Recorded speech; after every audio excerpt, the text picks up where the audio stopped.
সকাল সকাল উঠে আজকে আমার মেয়ের জন্য নাস্তা বানাচ্ছি। ভাবলাম যে এখন থেকে ডেইলি ব্লগ শেয়ার করব, তাই আজকে থেকেই শুরু করছি। আজকে আমার মেয়ে একটু তাড়াতাড়ি উঠে পড়ছে, এই জন্য আমি নাস্তা বানাতে পারি নাই, তার আগেই উঠে গেছে। আর নর্মালি যে নাস্তা বানাইছিলাম ওটা ওর বাবা খায় অফিসে চলে গেছে। আর খায় হচ্ছে প্যানকেক, মানে একদম স্বাস্থ্যকর যেটা নর্মালি ভাজা পোড়া ওকে আমি খাওয়াই না। তো দুজন মিলেই আমরা সুন্দর মতো নাস্তা বানাচ্ছিলাম।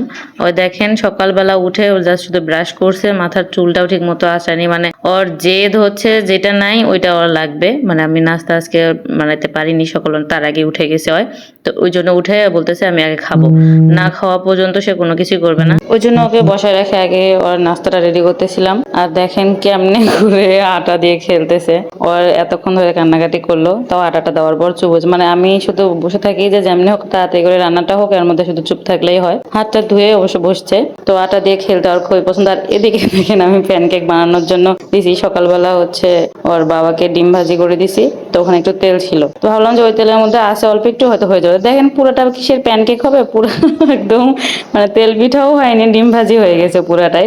তো ভাবলাম একটা হয়ে যাবে না, এটাও দেখলাম যে সুন্দর করে ফুলতেছে, মানে একদম ডিম ভাজির মতো হয়ে গেছে। এটাও দেখেন যেহেতু ডিম আছে ওই জন্য মানে প্যানকেকও হয়নি, তেল পিঠাও হয়নি, পুরো একদম ডিম ভাজি হয়ে গেছে।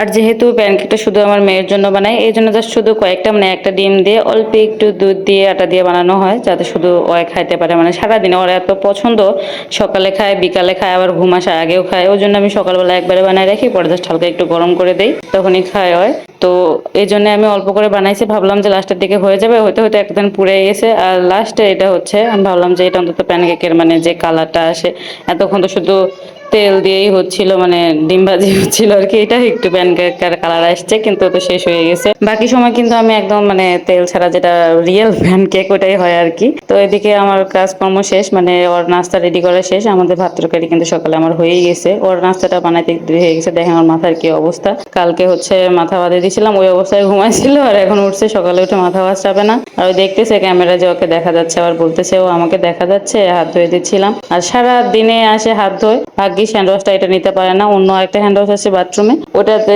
যায় মানে সব হ্যান্ড ওয়াশ গুলো শেষ করে দেয়, মানে জাস্ট ওই ফেনা তুলে তুলে এক বোতল হ্যান্ড ওয়াশ শেষ করে দিছে। এই জন্য এখানে হচ্ছে যেটা আছে ওটাতে দেখে না বলে ঢং করে ওই হেলে দুলে নাচতেছে। আর সুন্দর করে পজ করলো, পজ করে আবার রান্নাঘরে নিয়ে আসে, আবার সেটা পজ করলো, খুলে এসে পড়তেছে আচ্ছা আমাকে খাবার দাও আমি খাই এখানে। তো ওকে আমি দিলাম যে হ্যাঁ খাও, খাওয়া দাওয়া নেওয়ার পর আবার বলতেছি কি আচ্ছা না থাক, আমি ঘরে গিয়ে খাবো, চলো একসঙ্গে যাই। আমি বললাম যে রান্নাঘরটা একটু মানে আমি যখনকার কাজ তখনই শেষ করি, তো হলাম যে তাড়াতাড়ি করে সবকিছু মুছে টুছে ওকে নিয়ে দেবো। আর এত ব্যস্ত হয়ে যায়, মানে একটা কাজ পাইলেই হয়। এই দেখেন খাইতে নিয়েছে, একটু গরম ছিল, মানে বেশি গরমও না, জাস্ট হালকা একটু গরম ছিল, তাই বলতেছি আমার গরম লাগছে, তুমি তাড়াতাড়ি করে ফু দিয়ে দাও। ওদিকে আমার কিন্তু ফ্যান চলতেছিল মাথার উপর, তারপরও তার ঠান্ডা হচ্ছে না, বলতেছে আমাকে তাড়াতাড়ি দাও, মানে সবকিছুতে তাড়াহুড়ো আর যে আমাকে তাড়াতাড়ি দাও, আমার খুব খিদা লাগছে। মানে যখন খাবার থাকে তখন তার খিদা লাগে না, কিন্তু যখন খাবার নেই তখন তার খিদা লাগে। তো এদিকে আমি ফু দিয়ে দিচ্ছিলাম, দিয়ে দিয়ে বললাম যে খাও এখন হয়েছে। সুন্দর করে খাচ্ছিল আর দেখতেছিল যে হ্যাঁ ক্যামেরায় কেন স্পাইডারম্যান আসতেছে না, মানে ওই হচ্ছে যখন ভিডিও কলে কথা বলে তখন এইটা ওইটা ইফেক্ট দেয় আর কি, কেন আসতেছে না ওটাই বলতেছিল আর কি। যাই হোক আজকে ভিডিওটা পর্যন্ত, ভালো থাকবেন সবাই, আল্লাহ হাফেজ।